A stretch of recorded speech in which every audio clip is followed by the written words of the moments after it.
Hello, everybody, and thank you so much for joining me for another episode of Car Talk Friday. Before I get started, I want to give a shout out to all of you who've been encouraging me, supporting me, those of you who pray for me and tune in every week. I really appreciate you guys. Please remember, if you are enjoying Car Talk, to share, to like, follow, and subscribe. Let's get right into this. So, managing your emotional triggers. Are you sometimes surprised by your emotions? You suddenly feel very sad or angry, even when part of you knows it's out of proportion to what's going on at the moment. If so, you could be experiencing an emotional trigger. That's the psychological term for when your reaction has more to do with your past than the present situation. In most serious cases, triggers can be related to post-traumatic stress disorder. To a lesser extent, they are also a routine part of life for most of us. The average person has dozens, if not more, triggers. Trying to identify them all at once can be really overwhelming, and honestly, it's counterproductive. I found that most people have a few triggers that cause them probably more issues or suffering than others triggers, so focusing on those is where you would probably get the most benefit. Let's look at an example. So you like your job, you enjoy working, and you have a boss that you honestly thought was great. Then all of a sudden one day you want to quit. You want to quit because she looked in your drawer without asking you first. When you examine your response more closely, you remember how you felt when your parents or your spouse violated your privacy in a similar way. Common situations that trigger intense emotions include rejection, there's betrayal, unjust treatment, challenged beliefs, helplessness or loss of control, being excluded or ignored, disapproval or criticism, feeling unwanted or unneeded. Honestly, that's a big one. I deal with that in with my clients and coaching a lot. But no matter what the triggers are, healing your sore spots will help you be happier and more successful.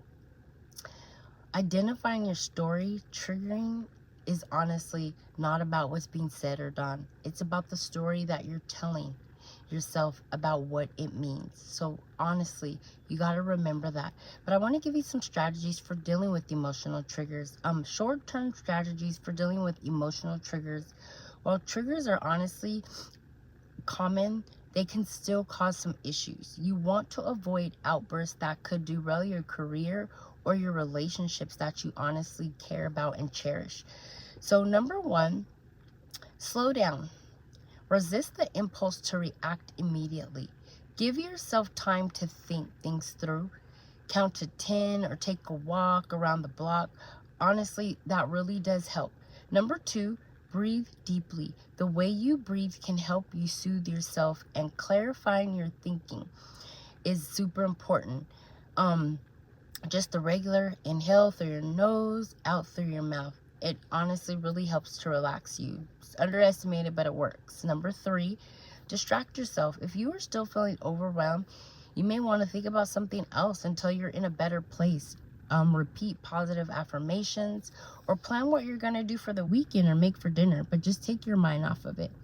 Number four, communicate directly. Be assertive, advocate for your needs, and enforce your boundaries. Show others the same consideration you want for yourself. Number five, rehearse your response. If your triggers are predictable, you can practice what you're going to do in a neutral setting, or look in the mirror, write it down, and say what you want. Number six, set limits. Treat yourself with patience and compassion. You may need to avoid some situations while you're working your way, through the triggers, but that's okay. For long-term strategies, dealing with emotional triggers, managing them is important, but you need to dig deeper. Addressing the root cause will help you, honestly, to enjoy greater peace of mind. So try these techniques. Number one, take time for daily reflection. Increasing your self-awareness is key. Sit down and observe your thoughts without making judgment. Try journaling. Number two, accept your feelings. Acknowledge difficult emotions without blaming yourself or trying to suppress them.